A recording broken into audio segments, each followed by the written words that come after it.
जनाबाई की यही इच्छा थी। रोज जनाबाई का नाम आता है पर प्रसंग नहीं बोलता मैं, पर बहुत सुंदर प्रसंग है। अपने माता पिता के साथ गई थी पंढरपुर, और पंढरपुर किस भावना से गई थी पता है? कि मैं वहां जाऊं और मैं वहां अपने आप खो जाऊं, इसी भावना से गई। मुझे विठोबा से मिलना है। छोटी सी जनाबाई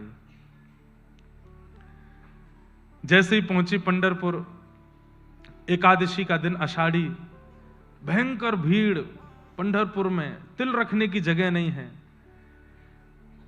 कहते हैं कि बड़ी भरी भीड़ में जनाबाई का एक हाथ पिता ने, एक हाथ मां ने पकड़ा था। वो तो पकड़ के चल रहे थे, भीड़ देख करके जनाबाई छोटी सी, उसने सोचा इनके संग रहना तो है मुझे, माता पिता मेरे सर्वस्व हैं, पर मुझे विठोबा को प्राप्त करना है, ये मुझे करने नहीं देंगे। जानबूझ करके अपना हाथ ही छोड़ दिया और खो गई। माता पिता ढूंढ रहे हैं, कहां गई जना, कहां गई जना। जनाबाई तो नाचने लगी, अब ठीक है, अकेली हूं, अब विठोबा से मिलूंगी। माता पिता ढूंढते ढांढते 2-3 दिन नहीं मिली, चले गए। जनाबाई अब ढूंढ रही है विठोबा कहां है। गलियों में ढूंढती है, कभी किसी के घर के बाहर ढूंढती है, कभी मंदिर के बाहर खड़ी रहती है, संतों के सत्संग में जाती है, नहीं मिले। अब छोटी है, कुछ दिन निकलने के बाद याद आने लगी। बोले माता पिता कम से कम भोजन तो कराते थे, सुलाते तो, ये विठोबा कैसा, पूछने भी नहीं आता। चंद्रभागा के तट पर बैठे बैठे रोने लगी। मैंने कहा ना, महाराष्ट्र के भक्तों का जो भाव है ना ठाकुर जी के प्रति, वो अलग ही है। रोने लगी, विठोबा कब आओगे, विठोबा कब मिलोगे, विठोबा मुझे कब मिलोगे। इतने करुण पुकार से बुला रही हैं ठाकुर जी को।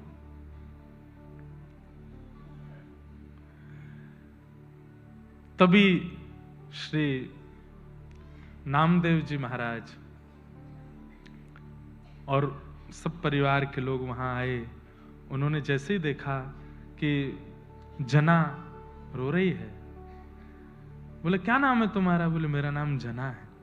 अच्छा चलो हमारे साथ चलो। और उनके घर में जाकर के वहीं रहने लगी, वहीं सेवा भाव करने लगी, संत सेवा होने लगी, रसिकों की सेवा होने लगी। हर एकादशी को कीर्तन होता था, और कीर्तन में बड़े बड़े वैष्णव आते थे।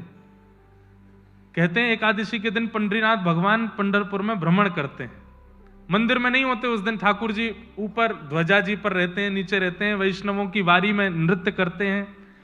तो जब वहां कीर्तन होता तो जनाबाई देखती कि इतने सारे वैष्णव नाच रहे हैं, और तभी वो क्या देखती, सांवरा सलोना मुख, सिर पर सुंदर मुकुट धारण किए, पीतांबरी पहने, कमर पर हाथ धरे ठाकुर जी प्रत्यक्ष आए। जनाबाई ने देखा, अरे ये तो विठोबा है। और ठाकुर जी आए, किसी को नहीं दिख रहे हैं, किसी को नहीं पता चल रहा है। जो लोग वहां नृत्य कर रहे थे उनके ऐसे हाथ में हाथ दे करके ठाकुर जी भी नृत्य कर रहे हैं, उन्हें नहीं पता चल रहा है, जनाबाई को दिख रहा है। और जनाबाई देख करके कितनी खुश हो रही है, ओ ठाकुर जी नाच रहे हैं, ठाकुर जी उछल रहे हैं, ठाकुर जी गा रहे हैं। किसी को अनुभव नहीं हो रहा, बस जनाबाई को दिख रहा है। सब लोग इधर देख रहे हैं और जना उधर देख रही है। क्यों? ठाकुर जी वहां नाच रहे हैं, एकांत में नृत्य कर रहे हैं। ऐसी जना का भाव, ठाकुर जी दिखते थे। लेकिन जनाबाई छोटी बालिका है ना, ठाकुर जी से बोलती, आप पूरे दिन खड़े रहते हो, मैंने मंदिर में देखा, थक जाते हो, इतना नहीं नाचो, चलो अब बस करो, खड़े हो जाओ, दर्द हो जाएगा पैर में। ठाकुर जी फिर भी नाचते। नहीं मानते तो फिर जनाबाई कीर्तनियाओं के पास जाती, बोले कीर्तन बंद करो। बोले क्यों? थक गए ठाकुर जी, नाच रहे हैं उछल उछल के, उनको दर्द हो जाएगा पैर में। अब छोटी सी जना की कोई बात नहीं माने, और तेज तेज गरज करें जोर जोर से, ठाकुर जी और उछल उछल के नाचें। जना रोने लगे, अरे नहीं नाचो ना, आपको दर्द हो जाएगा। कीर्तन विश्राम हुआ, सब गए तो ठाकुर जी भी अंतर ध्यान, पर कोने में बैठी जनाबाई रो रही है, मेरे विठोबा के पैर में दर्द हो गया होगा, मेरे विठोबा के पैर में दर्द हो गया होगा, किसी ने दबाए होंगे कि नहीं। अरे कोई जाके पुजारी जी को बोलो आज घी लगाएंगे ठाकुर जी के चर, बहुत नाचे हैं।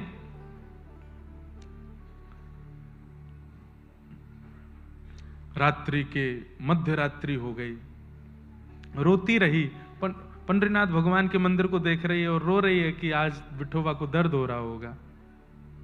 इतने में विठोबा प्रकट हो गए और प्रकट होकर बोले, जना, जैसे देखा, अरे माझा विठोबा, मेरा विठोबा। तुरंत लिपट गई, जल्दी पैर दिखाओ अपने। हाँ इसीलिए आया हूं, ले गोदी में पैर रख, दबा, तेरे को बहुत चिंता हो रही मेरे पैर की। अब जना भाई चरण दबा रही है ठाकुर जी के, और ठाकुर जी ऐसे बैठे हैं चरण रख के गोदी में। लक्ष्मी जी कह रही है, ये सुख तो मुझे भी नहीं दिया कभी, जो इसको जना को दे रहे। चरण दबा रही है, छोटी सी जना है, ज्यादा तो कुछ जानती नहीं। अब बात क्या करे ठाकुर जी से, तो ठाकुर जी से पूछ रही है, भोजन किया? ठाकुर जी बोले, हाँ किया। कब किया? रोज नियम है, 8:30 बजे ही खाता हूं मैं, मंदिर में टाइम टू टाइम होता है। सुबह 3 बजे, मतलब 3, मुझे नींद भी आ रही हो तो भी उठा देंगे। दोपहर में इतने बजे प्रसादी, रात में इतने बजे भोजन। अच्छा, पेट भर गया? हाँ भर गया। छोटे बच्चे यही तो पूछते हैं, इससे ज्यादा क्या बात करें। बहुत देर हो गई, अब शांत बैठे हैं दोनों। ठाकुर जी बोले, कुछ बात करो, बहुत रो रही थी तुम, माता पिता छोड़ दिए, विठोबा मिले नहीं, अब मिल गया तो बोलती नहीं। बोल तो रही हूं, सोचने दो। क्या खाया? क्या खाया? पूरन पोली खाई। अच्छा पूरन पोली खाई? बोले हाँ। कल क्या खाया था? ठाकुर जी बोले, कल भी पूरन पोली खाई। अच्छा परसों क्या खाया? बोले परसों भी पूरन पोली खाई। उसके पहले क्या खाया था? बोले उस दिन भी। बोले मंदिर में यही बनता है और कुछ नहीं बनता, और जो भी प्रसाद बनता हो वही। ठाकुर जी बोले, यही खाया मैंने। रोज यही खाते हो आप? बोले हाँ। आपका मन लग जाता है? लगाना पड़ता है। लेकिन मेरे भक्त भी तो घरों में बनाते हैं, तो मैं वहां भी थोड़ा बहुत पा लेता हूं। अच्छा मैं कुछ और बना के पवाऊं आपको? कुछ नया खाओगे? तू बनाएगी? हूं तो अकेली, थोड़ी सी सहायता आप भी कर देना। ठाकुर जी बोले ठीक है बना। तो वहां से लकड़ी लेके आओ, चूल्हा जलाना। ठाकुर जी लकड़ी लेके आ रहे हो, विठोबा लकड़ी लेके आए, ले जरा जला। जना भाई चूल्हे में रख रही है, अग्नि लगाती है, कहीं कुछ सब्जी अमनिया कर रही है, खुद व्यस्त है। ठाकुर जी बैठे, आप क्यों बैठे हो? आप भी कुछ करो। मैं क्या करूं? क्या आता है आपको? लक्ष्मी जी दूर खड़ी बोल रही है, अरे जनाइयों के क्या नहीं आता, ये सब तो आता है इनको। ठाकुर जी बोले, क्या करूं बता? बोले मेरे छोटे हाथ हैं, सब्जी मैं काट देती हूं, आटा आप मारो। ठाकुर जी अपनी पीतांबरी ऊपर करे, अपने कड़ूला ऊपर करे, मकर कुंडल पीछे किए, आटा मार रहे हैं, या जना भाई सब्जी बना रही है। मेरे को तो वो छवि देख के कभी कभी भाव, हमसे कब होगा ऐसा?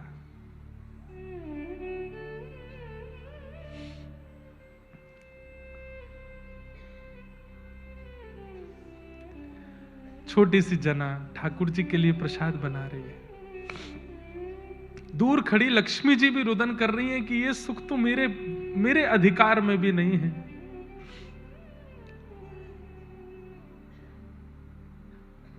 छोटी छोटी रोटी अपने हाथ से बनाती है, सामग्री चावल आदि जो भी महाराष्ट्र के प्रमुख व्यंजन बनते हैं सब बनाए। ठाकुर जी बोले मेरे हाथ में आटा लगा है, जना तू अपने हाथ से पवा। छोटी सी जना छोटा सा कवल लेती है, अपने हाथ से पवा रही है। ठाकुर जी प्रेम से पा रहे हैं। ऐसा सुख जनाबाई को ठाकुर जी देते हैं। इतने में ही मीठी मधुर बातें हो रही हैं। समय हो गया, घंटे घड़ियाल बजने लगे, मंगला का समय हो गया। ठाकुर जी जनाब मैं जाता हूं। कहां जा रहे हो? मंगला हो गई, मंदिर में सब दर्शन करने। आप तो सोए नहीं।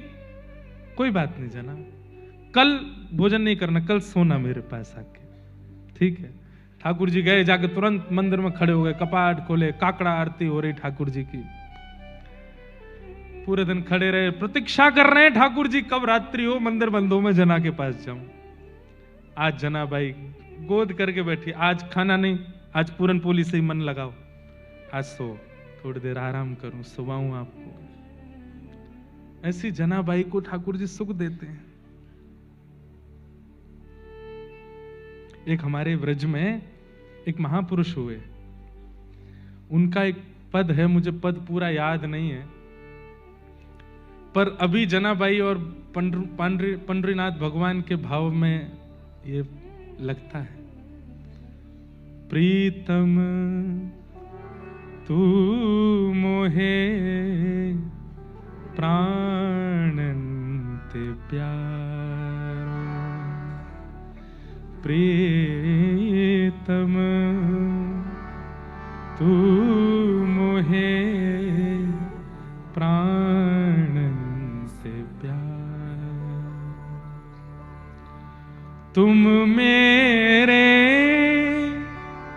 पुतलिन में बसत हो। पुतलिन मतलब नेत्र। तुम मेरे पुतलिन में बसत हो, रहो नैनन न्यारे, तू मोहे प्राणन्त प्यारो, प्रीतम तू मोहे प्राणन्त प्यारो। एक रात्रि जनाबाई चक्की चला रही है, ठाकुर जी आ गए।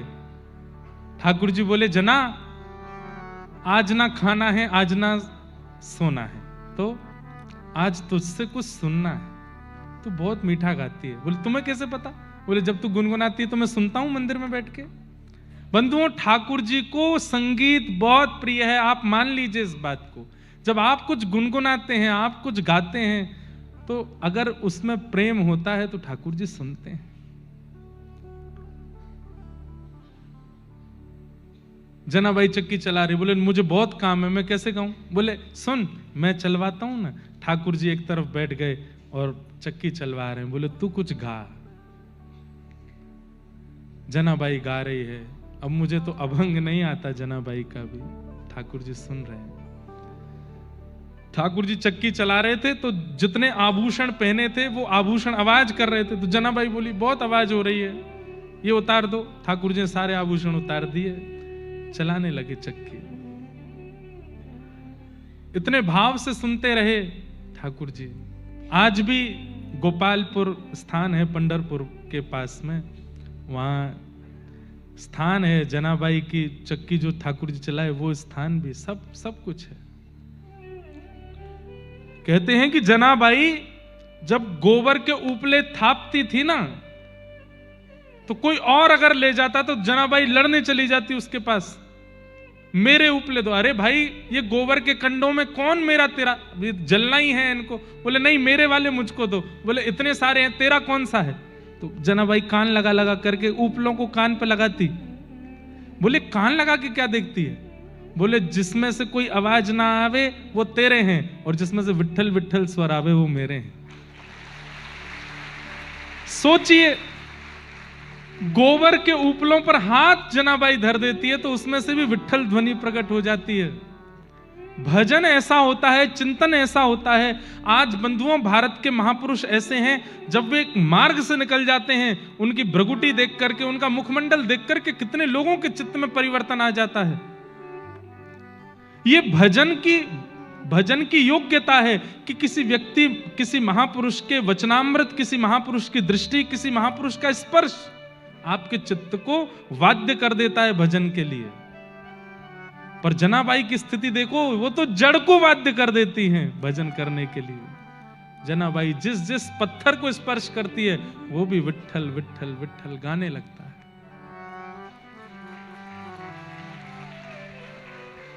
ऐसी जनाबाई। तो हमें मुक्ति की कामना नहीं है, हमें तो ये कामना है जो जनाबाई के साथ है। हमें तो ये कामना है जो नामदेव तुकाराम जी के साथ है। हमें तो वो कामना है जो सूरदास जी के साथ है।